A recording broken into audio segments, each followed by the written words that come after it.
Hey, Pod Kids, on June 25, we're going to celebrate 3 years of this podcast. So we thank you for your support. And now here's AC, one of our Pod Kids, doing the intro.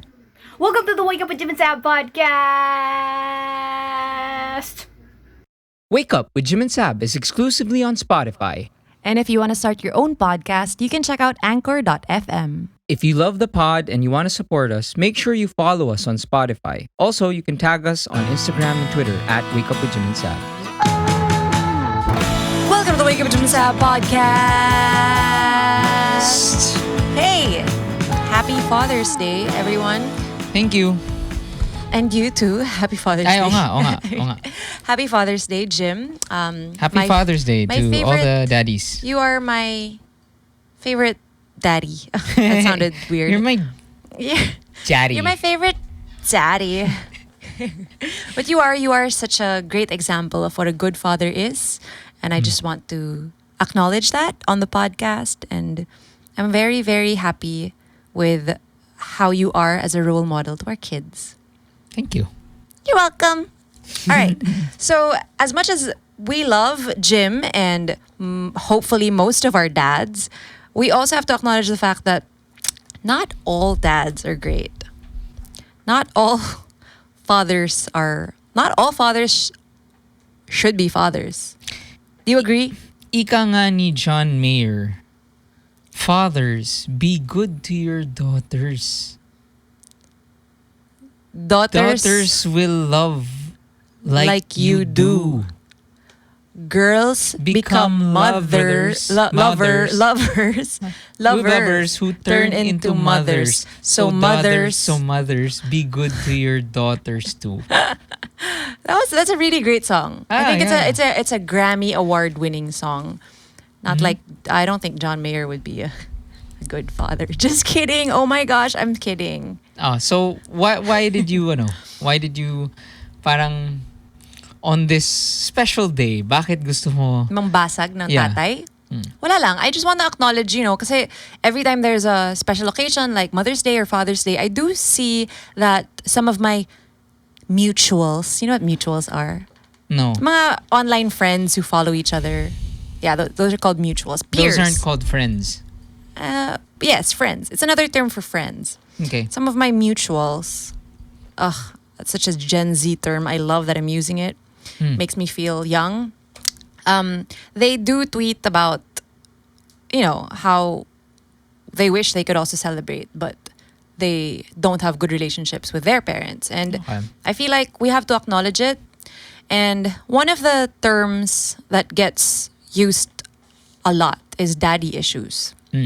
And first of all, I want to acknowledge the fact that this term is thrown around a lot, especially towards women, to minimize their feelings or to invalidate their, needs. Mm-hmm. And actually, cool kasi I can give later perspective na daddy issues don't just pertain to women. Yes. I'm gonna tell you all about it. Why daddy issues is just called daddy issues, but it's not really just because of your father issues. It could be about your mother, your grandmother. It's about your caregiver. I think the catch-all term lang of daddy is because it's usually the dads who are absentees. Okay. Yeah. So here's what I learned through the help of Google.com. Thank you for sponsoring this episode, Cheka.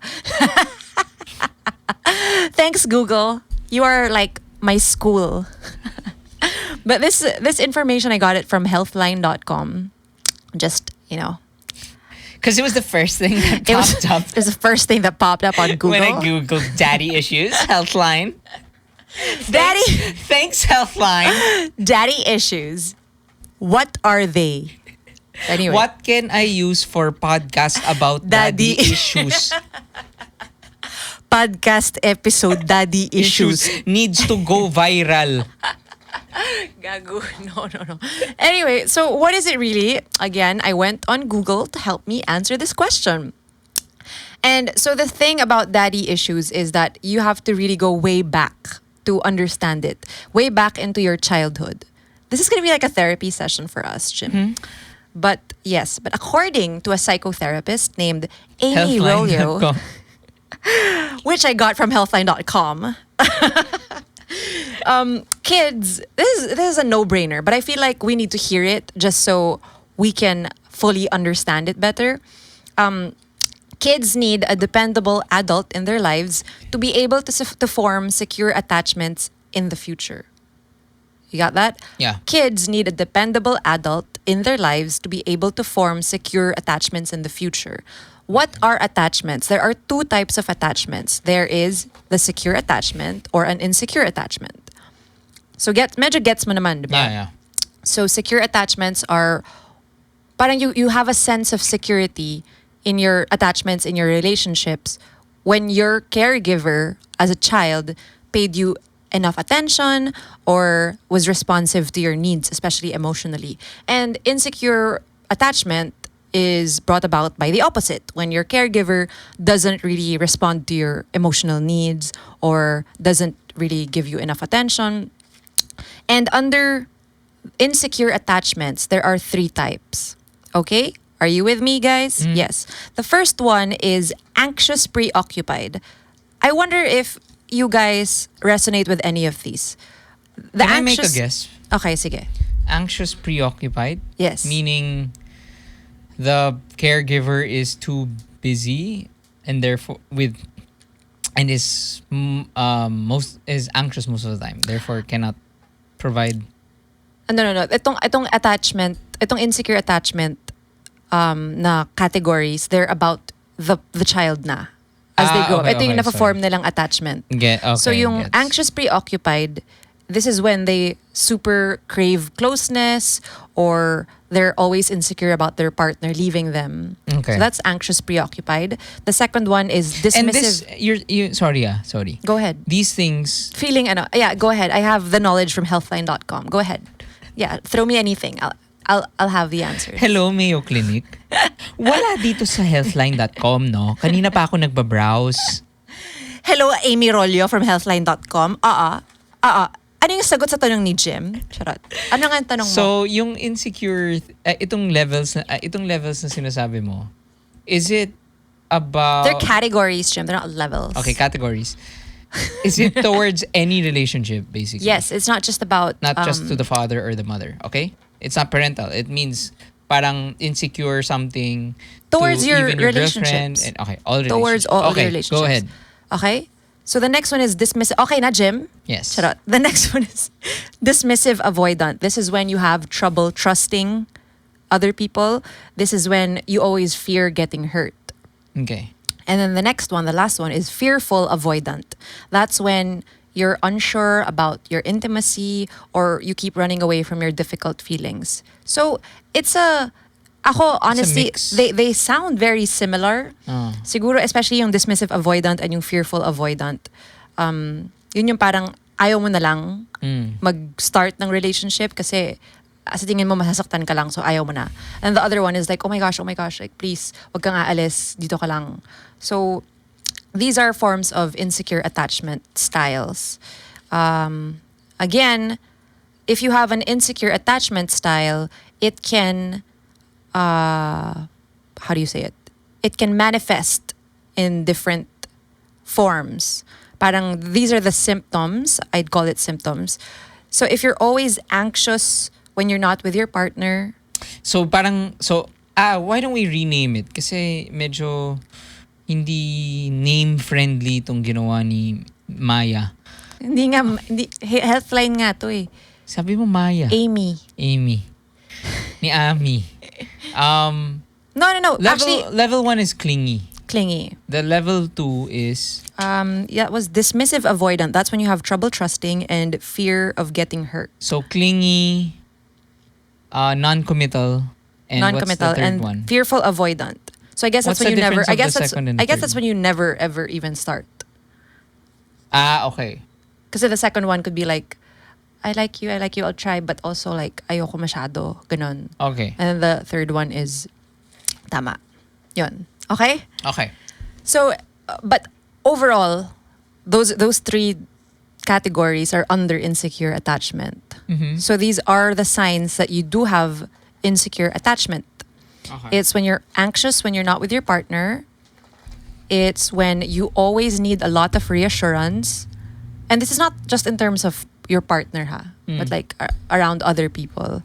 And also, it's when you think that any negativity at all is a sign that the relationship is doomed. As in, konting away lang sa tingin mo, wala na to, ayoko na. Okay. Ayoko na, X. So, yes. Again, this is not just about romantic relationships. This can be towards everything. Friendships, work relationships. Yeah, so let's just try to be aware if you're resonating with any of these.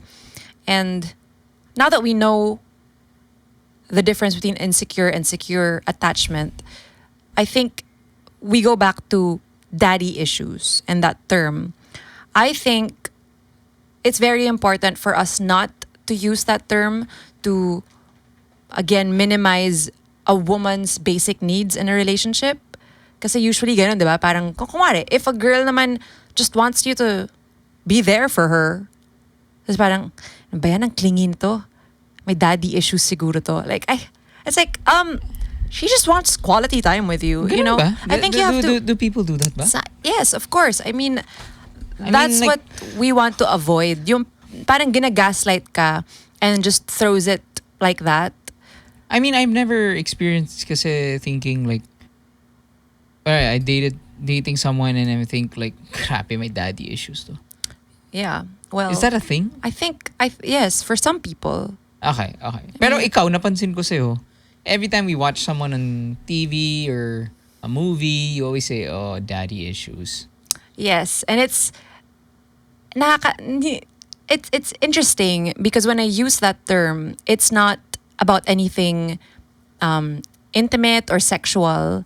It's always about like, you know, when a villain goes on screen, parang lagi kong napapansin na yung backstory nila, or I hypothesize na they didn't get enough hugs when they were younger. Alam mo yan, laging ganun, diba? It's like the Netflix series, yung Mindhunter. Diba yung that's why they correlated na all the serial killers have mommy issues. Yes. Naman. Pero anyway, back to what you were saying. You were saying don't minimize A woman's basic issue. needs in a relationship. And parang just call it daddy issues. Yes. Because what you're saying is It's very complex. You know, it's not just, I think just the term daddy issues is it's very dismissive. Alam mo yun? I mean, I think we all have issues in our childhood which hindi lang naman siya ibig sabihin na you didn't get enough attention from your dad. That's why you go for older men, you go for, you know, just relationships na hindi ka pinapansin. I mean, partners na hindi ka masyadong pinapansin kasi ganun yung dad mo.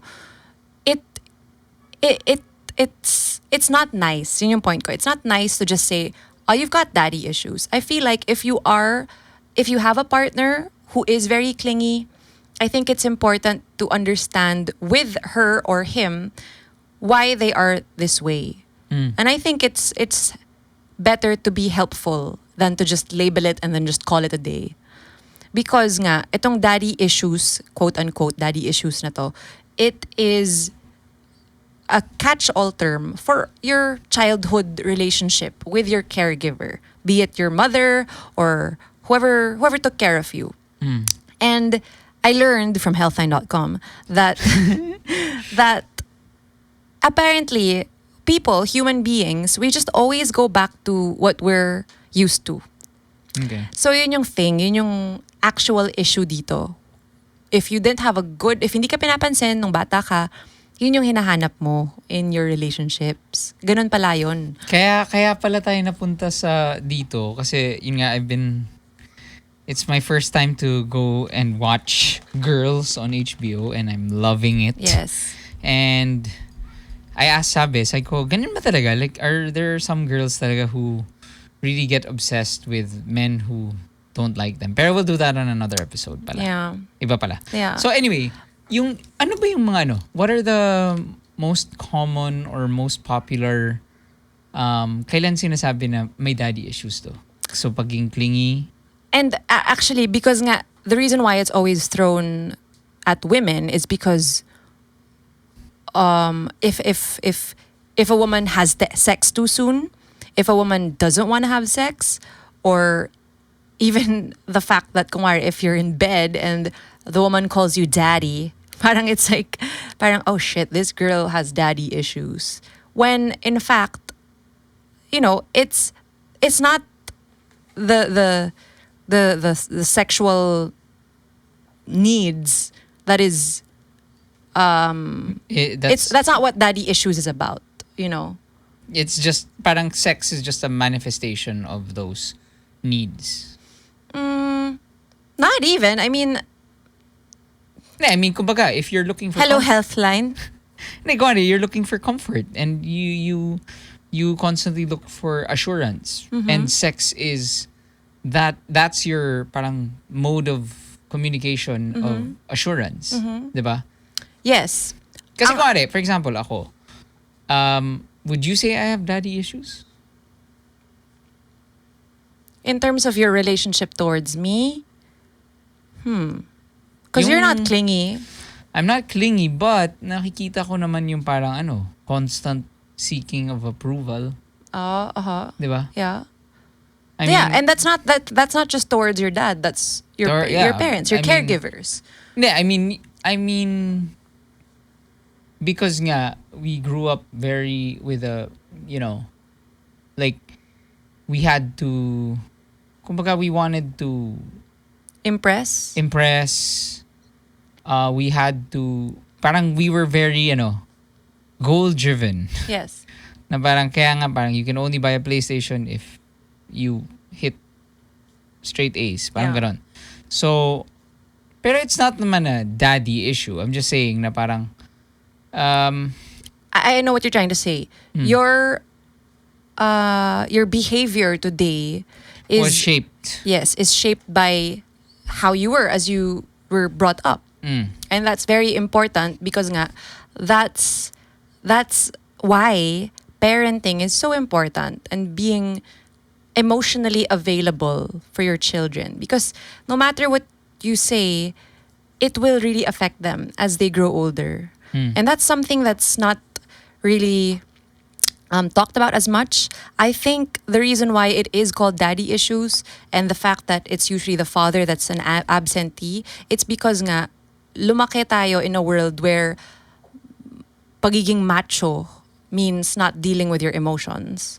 So dads don't want to be close with their kids because it makes them vulnerable. Yeah. Good point. And I think that has affected the world as we know it today. I think that's why there are a lot of people who are, socially awkward and mentally unstable. It's because they didn't necessarily feel loved. And what's sad is people usually go and they're usually attracted nga to a partner who gives them the similar feeling that they had in the past, in their childhood.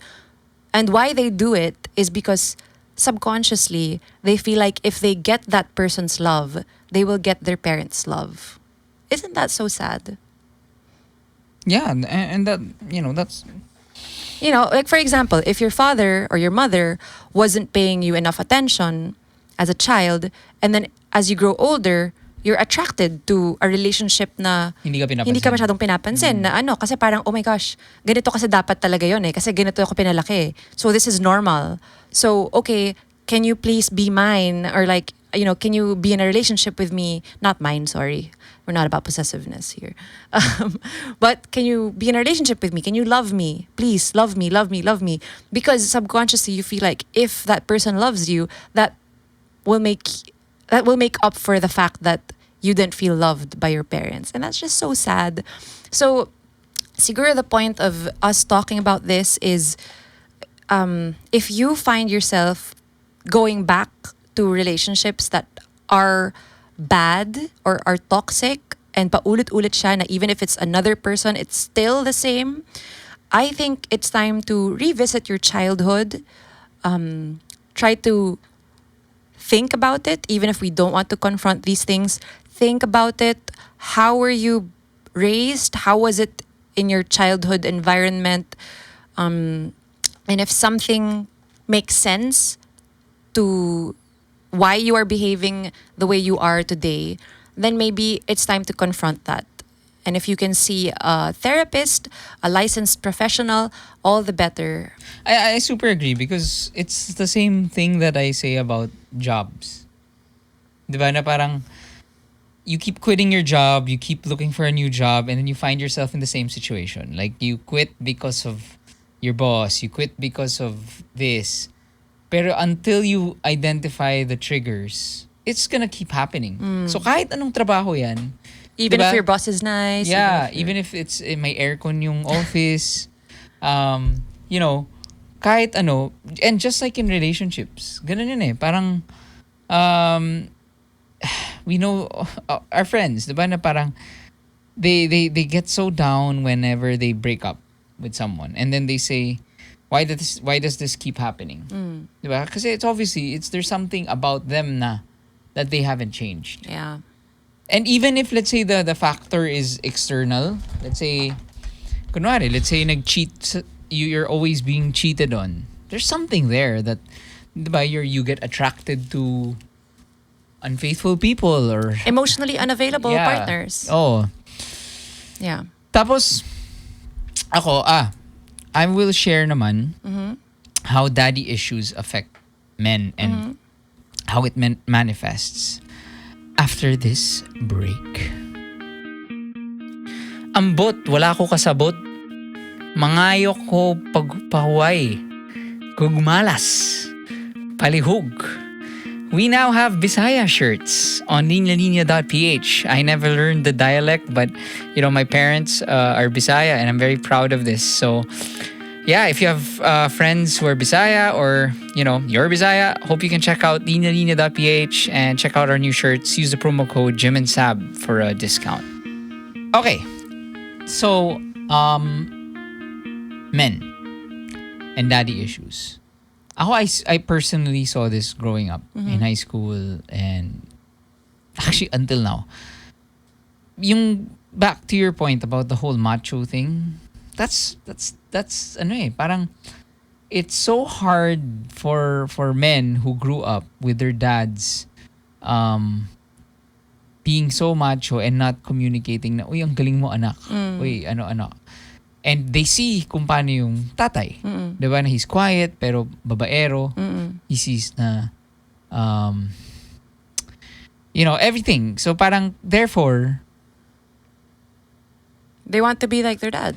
yeah, ganun eh. Ganun, that's natural eh. Parang if that's the natural flow of life na parang if you syempre when these boys are growing up, they're playing with their dad. So parang dad is hero. Dad can dunk. Dad can play guitar. He's a bigger version of me. He is a hero. So therefore, that's one.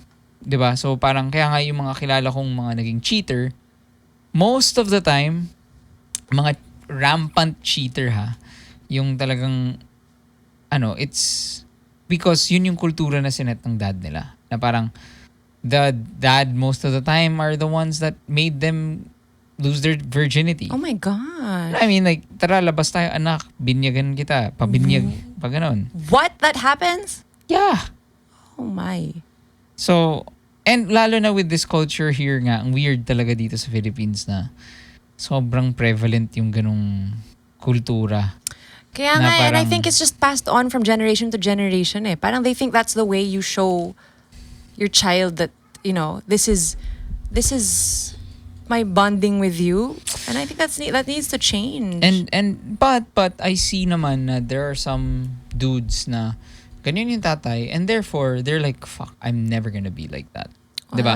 that's- And ang laging saving grace dun is a strong relationship with their mother. yeah. Because if they have a strong relationship with their mother, they'll say, I love mom. How can dad do this to mom? Yeah. Diba?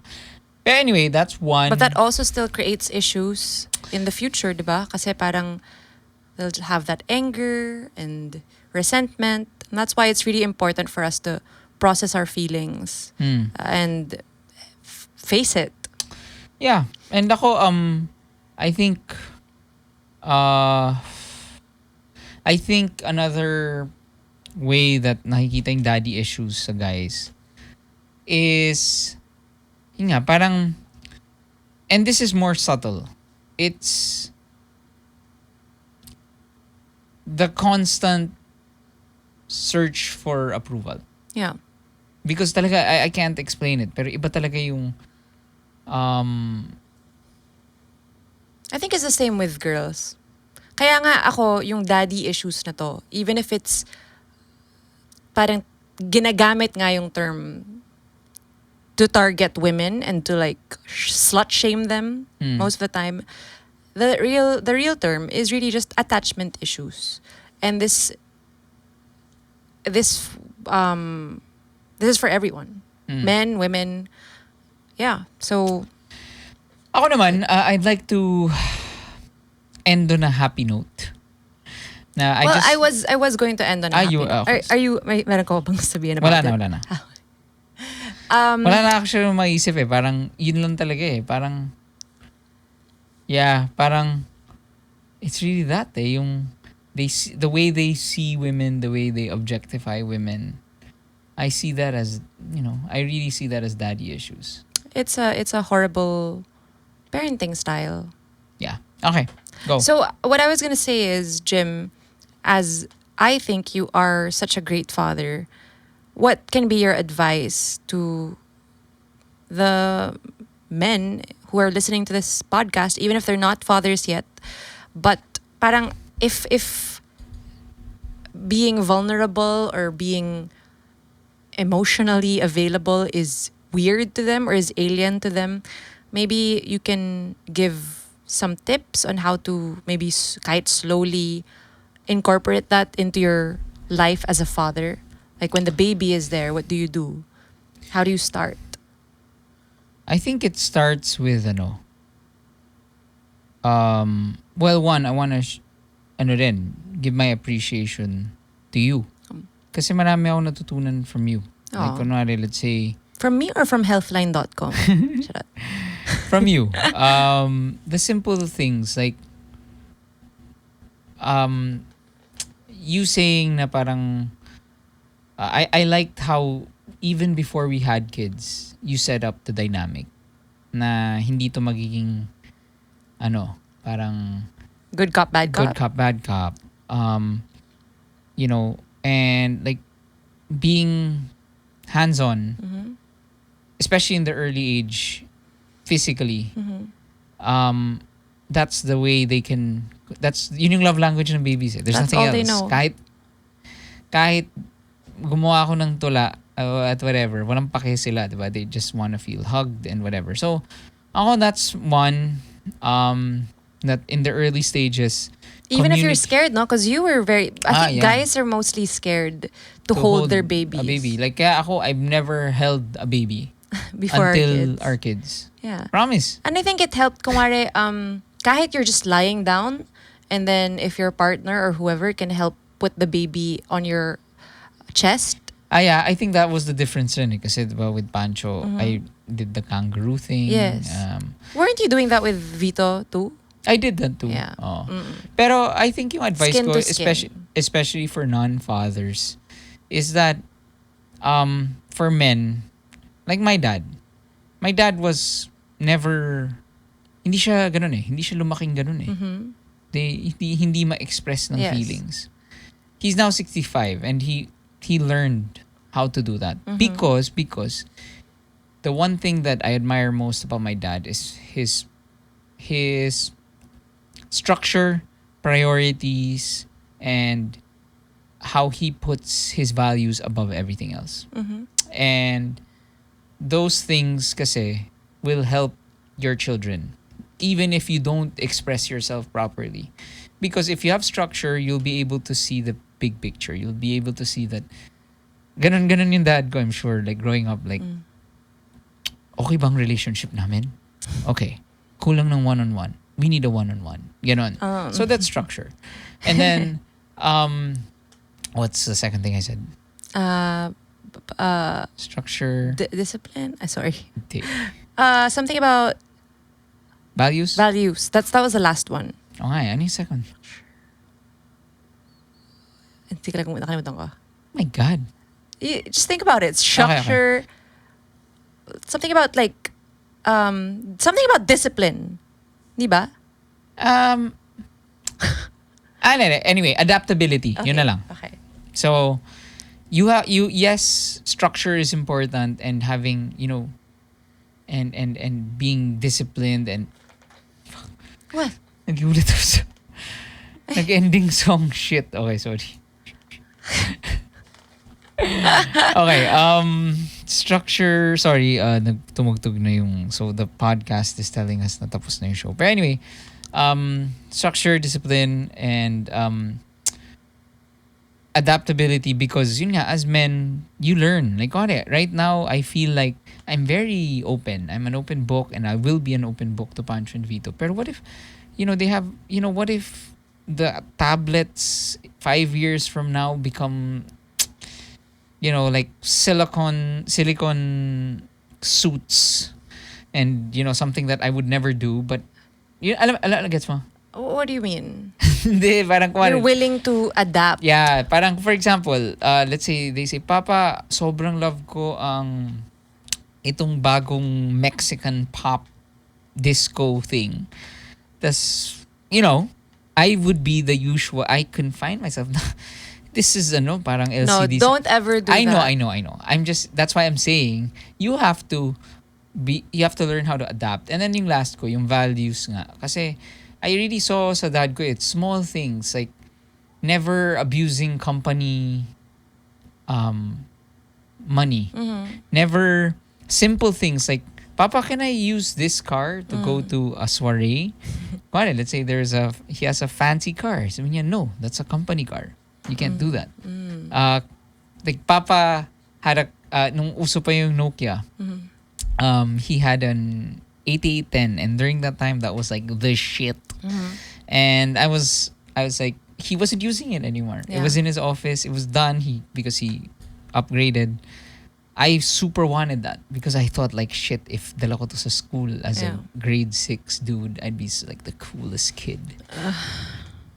Sorry. Anyway, and he was like, no way. Good. Sabi ko, wala namang gumagamit eh. No, so it's the principle. So anyway, I think that's the parang if you have those 3 things, you will find a way to learn how to love, to communicate, and to show and be nurturing in whatever form that is. But I really would encourage whoever's listening to this to really don't be afraid to be intimate with your child. Like just appreciate the one-on-one time. Don't be just relax, That ang maganda yung sinabi mo talaga na these people, these are human beings. Diba? They're not our products. Yes. So when you say, I really like this practice of, okay, Vito, you're crying because you're hurt, ganyan. It's such a nice practice. Oh, like verbalizing their feelings. Yeah, na hindi lang puro, stop crying. Yes. That's why nga ako personally, I really feel like we are still learning from our children because we want to be good role models for them. Because there's even if we say na parang we never wanted to be a role model, I mean, that's just the fact. You are going to be your children's role models. And that's why I feel like we keep getting nicer and nicer every day. I think so. I mean, I hope so. Because I don't want it to be na I have to keep catching myself in front of my kids and parang, pag sa harap nila dapat mabait ako, dapat ako. I want to be like that in normal everyday life. Because I want to be around my children and be myself. And in that way, I can say that they really are changing me for the better. And that's why I super duper love them. Anyway, this became about us. It was supposed to be about daddy issues. So let's go back to healthline.com. The last say is, well, this is not from healthline.com. This is from Jim and Saab. We will say, you are worthy, you are loved, and no matter how you were... Yeah, ganito. I don't know how to- Can I do the ending? Wait, no I matter... think that this is the ending. This is the ending. Okay, promise. fine, go. This is the Stormbreaker. Okay, go. This is Stormbreaker. If you feel like you weren't loved, if you feel like that's not a reflection of you as a person and your value. Yes. That's a reflection of your parents. That's a reflection of your caretaker. So, yeah, but in order to find out, you have to, you have to do some self-reflection and see, okay, what are the triggers? What are things that causes me to, what causes my relationships to falter? Whether it's lover, best friend, sister, brother, whatever. That's it. I also want to... Hindi to Stormbreaker, promise. Hindi kita kinakabogo, okay? I just want to remind people na even if in your childhood, hindi ka masyadong nabigyan ng pansin, ganyan, I do want to encourage you to try your best not to be angry at your caregiver, at your mother, your father, whoever was taking care of you, because hindi sila as lucky as us now to have all the information at our fingertips. They don't know what they're doing is so important. They're not aware of how this affects you. So just try to find it in your heart to be understanding and try to forgive them. And then just move forward and treat your children better. Ika nga ni John Mayer. Ano ba yan? Kailangan last say. Ika nga ni Go. John Mayer. Your body is a wonderful. Bye. Bye. Great. Nice.